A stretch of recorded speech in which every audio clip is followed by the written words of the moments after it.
Hey, what's good, you guys? What is good? Today we will be getting into the four components of mind control, starting with the first one, which is behavior control. All right, so let this play.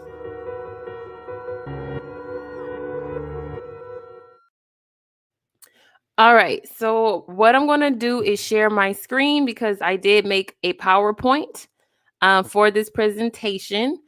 I don't know if anyone knew I was gonna go on because I wasn't gonna go on this channel. So we just gonna work with whoever's in here. Okay, and so let me share my screen now. Because we know they're gonna watch later, as usual. Give me a second here. Okay. So let me know if you're able to see what is on the screen. Let me know if you're able to see that because what I'm trying to do, let me make it a little bigger. Let me see if I can make zoom in with this. Give me a second here, all right? Because this is in the internet browser. Let's see if I can make this a little bigger. I might have to zoom in. Oops. I'm showing y'all the slides. Give me 1 second while I get this set up how I want it to.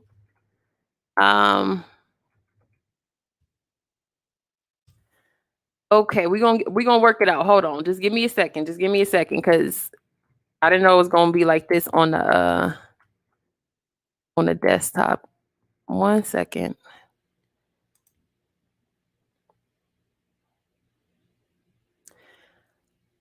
Okay, we may have to we gonna work it out. We gonna work it out, okay? So let me go ahead and we're gonna start from the beginning. Okay, and it looks like y'all are able to see that. So welcome everybody. Welcome, Ricky. Peace and blessings all. Yes, welcome, Ricky. Take your time, no worries. Thank you very much. Definitely appreciate your patience. So again, all the information, all the knowledge that I'm going to give you in this presentation is from the book Combating Cult Mind Control by Stephen Hassan, and it's America's leading cult expert. This is the #1 best-selling guide to protection, rescue, and recovery from destructive cults. Okay, so this is the science behind why people get sucked into cults. Hello, Ron, Music for Life. A lot of us are very judgmental. We like to say that people who are involved in cults are dumb, are stupid, things like that. But that's not the case. Usually it's the opposite. It's usually intelligent people who are in cults, people with degrees, people with college education, and people with common sense. So this is a science behind how people are recruited because that's what cult leaders do. They actually recruit people. They go to certain places where they know they're basically like predators. Okay. And so I'm going to get into the science of this, and we're going to start with behavior control. So this comes from the BITE model, which is the 4 components of mind control from the book Combating Cult Mind Control by Stephen Hassan. So all this information has been researched by Stephen Hassan. He is a mental health counselor with his PhD. All right. So I just want to make that clear. So the reason he did this book is because he actually survived a cult called the Moonies. And you can look him up. Go ahead and do your own research on Stephen Hassan. He does have a Wikipedia page too. And you can find out more about his survival story. But anyway, it was inspired by psychologist Leon Festinger and his cognitive dissonance theory. And we will get into what cognitive dissonance is. The 3 components of mind control are behavior of thoughts, and the 3 components are control of behavior, control of thoughts, and control of emotions. Okay, so that is what Leon Festinger, who was a psychologist, he created the theory of cognitive dissonance. He have studied the mind, and specifically when it comes to cults and mind control. So the 3 components of mind control according to Leon Festinger, which Stephen Hassan pretty much bit off and made it into an actual model. The three components of mind control is control of behavior, control of thoughts, and control of emotions. So if one of those components change, okay, and excuse the typos. I thought I went through this and double check, but if you see some, grammatical errors, then yeah, I'm not perfect. So definitely apologize for that. But if you change one component of mind control, such as if you control the behavior of a person, you change their thoughts and you change their emotions. Okay, so it all is combined. If you change one component, you change the other two. Okay, so all you need to do is change one of these. So you can control somebody's emotions, and with the control of emotions come the control of behavior. With the control of behavior comes the control of thoughts. So just keep in mind that those are all three linked. Okay, so that was his theory. Cognitive dissonance is when you control one of the three components of mind control, you control the other, or the other two will fall in line in your mind. This is how human brains work. Okay. Stephen Hassan, a mental health counselor, he specializes in destructive cults. He added information control to the mind control formula. So his model is behavior control, information control, thought control, and emotional control. So the cognitive dissonance theory, which is from Leon Festinger, this is an example. Okay, so basically you're a hypocrite, right? So your mind basically adjusts to whatever you go through. So for instance, the example says, I'm not cheap and don't lie easily. I'm not cheap and don't lie easily. Okay, so what Leon did was make a group do a boring activity, and he told them to lie that it was entertaining and he'll pay them $20, right? So another thing he did this was with a set of people. He divided them into two groups. One group he paid $20, one group he paid $1. Okay. And so the thing was, he was basically testing their minds out to see if his theory works. And it did. So if you say, I'm not a cheap person and I don't lie easily. Okay. So once you do a boring task and you lied for $20, okay. Right. So yeah, you're not cheap. $20 isn't too bad, but you did the boring task and you did lie. That's a low dissonance, meaning your mind is cool with that. Like it's not, it's consistent, but the boring task was not fun. Okay. But you were right. You didn't do it. You're not cheap and you didn't lie easily. So it took you $20 to lie, but the outcome was the boring task was not fun. You didn't enjoy it. So you rather be paid $20 to lie about this because you don't lie easily, right? Now, this is where it gets tricky. Your brain is inconsistent when you say, I'm not a cheap person and I don't lie easily, and you do a boring task and you lie for $1. So you just did something you said you would never do. You said you're not cheap and you said you don't lie, but you did a boring task. And when he tells you to tell the other contestants, oh, it was so fun what I did, you did it, you lied for $1. So then there's high cognitive dissonance, meaning your mind will switch things around to create, oh, the boring task was fun, but it wasn't. But that's what your mind would do because you just contradicted yourself. So that's similar to cults. Normally people, before they join a cult, they say they'll never do this, they'll never do that, they'll never do this, but you never know until you're in that position. So the cognitive dissonance theory is pretty much your mind. We're going to go back to the three components of mind control: control of behavior, control of thoughts, and control of emotions. So your mind will twist this stuff around because you are inconsistent with your thoughts. So your mind will make it, oh, well, the activity wasn't boring. It was actually fun. You will make it feel better for you and your situation. And that's what we do. And so Here's the definition of behavior control. Behavior control is the regulation of an individual's physical reality. It includes the control of their environment, where they live, what clothes they wear, what food they eat, how much sleep they get, and what jobs, rituals, and other actions they perform. And that is a direct quote out of the book, Combating Cult Mind Control. And please do your own research about Stephen Hassan. Do your own research about everything that I'm telling you.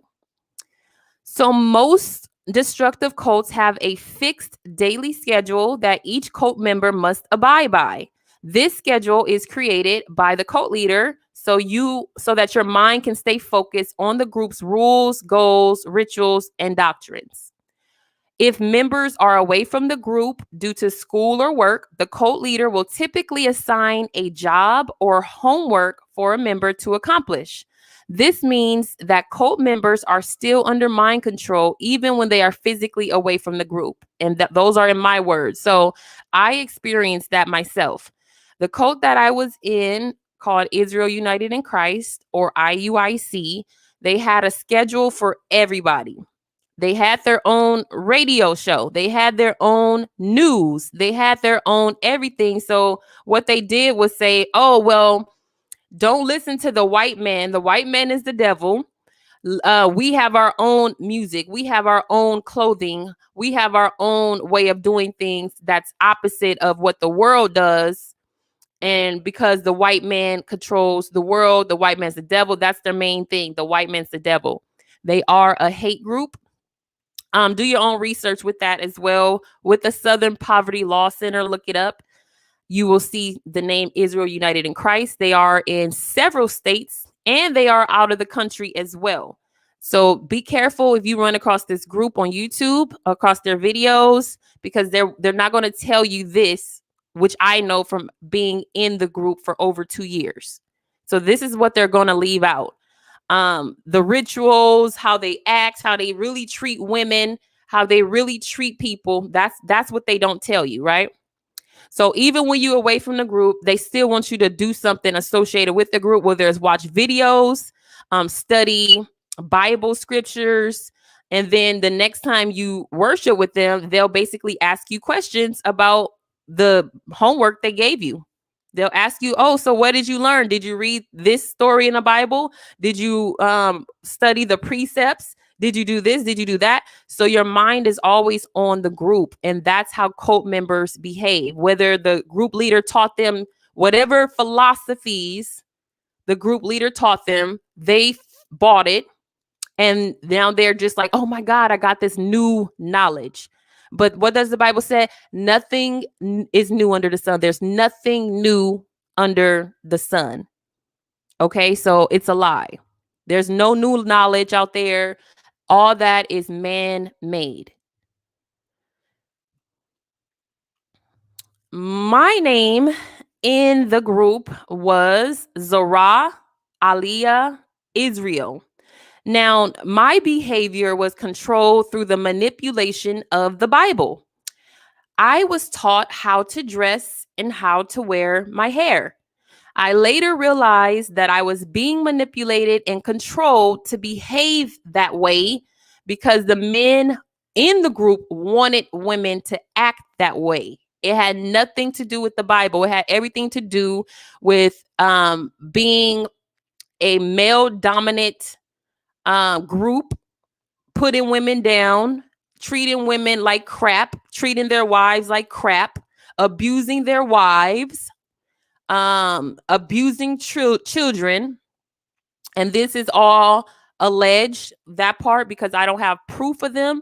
But if you are a member of Tales from the Cult, you do have access to 2 videos where I did interview an ex-wife of Israel United in Christ, an ex-wife of a high-ranking person in IUIC who told us that she was abused mentally, physically, and spiritually by an officer, which is a ranking person in IUIC.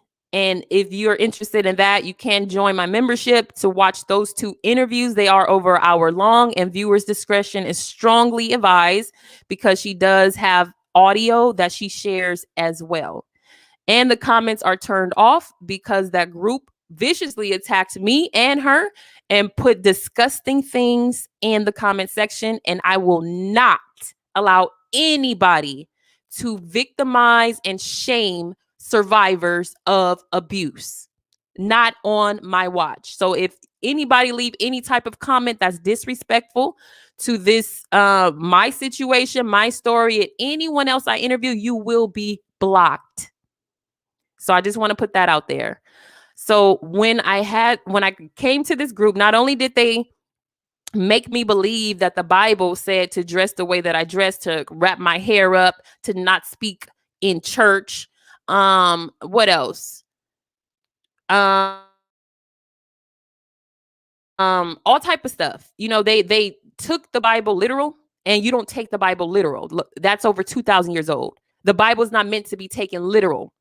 Okay, it's philosophy. It's a way to live. It's stories giving us examples of what we will go through more than likely. It's not to be taken literal. We don't dress that way anymore. Women have rights now. So at that time, maybe women didn't have rights. Maybe a lot of the men treated women like that. And they want to continue this treatment of women in these groups, especially in Black Hebrew Israelite groups, so the men can feel better about themselves. And they talk about the white man so much, it will make you sick. They teach you how to be racist. They really do. And so they have all this, they have double language. It's basically called a double language, where the group members have their own lingo, their own language. We had our own language. We had our own nicknames for the white man and nicknames for other people that you would think was a foreign language because you don't know what it means. You don't know what Zara, Aliyah, Israel means, but I do. You might think that look weird, but to me, and especially when I was in the group, it was an honorable thing to do. Okay, so they tell you to get a Hebrew name. So I wasn't even being called by my name, Gina, not even my nickname, Charisma, which I developed after that, but I was being called by a completely new name. So if you think about that, I was in this group for over 2 years, being called a new name, acting like a new person. I was a completely different person. Your mind is all you got. When you're manipulated, you're under mind control, you are a different person. If we knew that we were being manipulated, we wouldn't have stayed. And by the grace of God, he opened my mind to see what was going on. Not everybody get that chance. And so I'm bringing this back to the forefront because my work is not done yet. I'm not finished. And I keep avoiding this because it hurts so much. And I hate the flashbacks. And I hate even talking about it because of how much it affected my life negatively. But I have to get through it. And God said my work isn't done.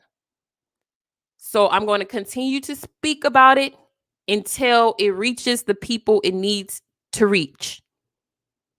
Okay, that's me in the picture. I was very popular in the group, very involved, very invested. I was on the kitchen staff. I was on the sewing team. I was on the event staff. I cooked for them. I bought food for them and cooked it. I made unleavened bread. I bought wine for the entire congregation. Money came out of my pockets. So I believed in them. I believed in what they were teaching. I believed in the doctrine because I thought that it was the truth. But thinking and experiencing it is two different things. They are liars. They are demons. They treat people like crap, cut you off, and then tell all your business. And then make up stuff if they don't got nothing on you like they did me. And make a whole smear campaign. And watch, they'll start coming after me. Y'all see if a comment gets through. But they will be blocked. But that's what they do. They will come after you to silence you. They silence women. But then on the outside, they want to act like they so pro-black and so for our sisters. They treat us like shit. And I didn't learn that until I became a member of the group and congregated in person. See, don't listen to nobody who congregated online. Anybody can make up a show and make your house, whatever, look good. Talk to the survivors who were there in person, like me. I was here, right here in Vegas, in person. And I'm still here. So this is just the very beginning, behavior control. You might not understand the concepts right away. That's why you need to get the book, Combating Cult Mind Control. You can get it off of Amazon. Okay. And it's by Stephen Hassan. So you can understand the full breakdown, because just if this is your first time hearing about this, you're not going to get it right away. You're not going to get the cognitive dissonance theory. I don't know if I explained that. I explained it as best as I could. But you need the book to truly understand it. You really do. And let me see. I have the book right here. Give me 1 second. I hope y'all doing all right. Thank you so much for tuning in. For everybody who here, you're going to get some valuable information. And I hope you use it so you could spot a cult when you see one, because if it wasn't for us survivors telling you about it, no one would know. And they will keep playing people for their money, playing old women, playing women, especially women get played like dogs. Trying to believe in our black men, huh? Well, guess what? All skin folk and kinfolk, period. And that's what I thought, just foolishly believing in these men because they seem to be leaders. They seem to be educated on the Bible. They seem to speak well and eloquent and smooth and have charisma and all type of stuff. But what they doing behind closed doors is deplorable. So let me read this real quick. And this is from the book Combating Cult Mind Control, page 116. If you do have the book, I'm going to read the full little section on behavior control, and then we're going to go ahead and end this. I don't want this to be too long. Okay, so behavior control is the regulation of an individual's physical reality. It includes the control of their environment, where they live, what clothes they wear, what food they eat, how much sleep they get, and what jobs, rituals, and other actions they perform.